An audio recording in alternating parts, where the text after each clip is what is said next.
السلام علیکم ورحمۃ اللہ وبرکاتہ۔ حکومتوں کے خلاف دھرنے، احتجاج اور ان میں شامل ہونے کی شرعی حیثیت کیا ہے؟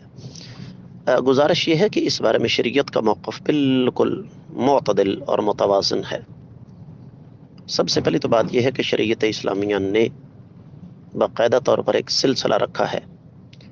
راعی اور رعایا کی ذمہ داریاں کیا ہیں،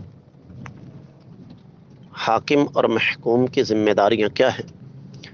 ہماری بدقسمتی کہہ لیں کہ ہم جس معاشرے میں رہ رہے ہیں وہاں پر پاکستان کی تاریخ میں شاید ہی کوئی ایسا حکمران آیا ہو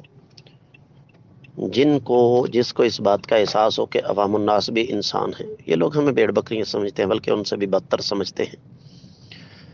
تو ہم یہ نہیں کہتے کہ ان کے خلاف احتجاج یا آواز بلند کرنا حرام ہے، لیکن اگر آپ اپنی آواز بلند کرنا چاہتے ہیں اور آپ کے پاس اس کے علاوہ کوئی چارہ کار نہیں ہے تو پھر آپ حدود و قیود کا خیال رکھیں۔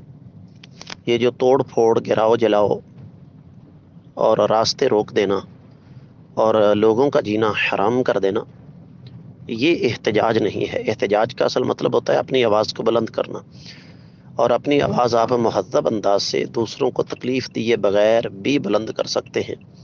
اب آپ نے احتجاج کیا، ہڑتال کی، راستہ روک دیا، ٹھیک ہے، لوگ اپنے کاروبار تک نہیں پہنچ سکے، مریض ایمبولینسوں کے اندر تڑپ رہے ہیں، لیکن آپ اپنا احتجاج کر رہے ہیں، تو یہ کوئی طریقہ نہیں۔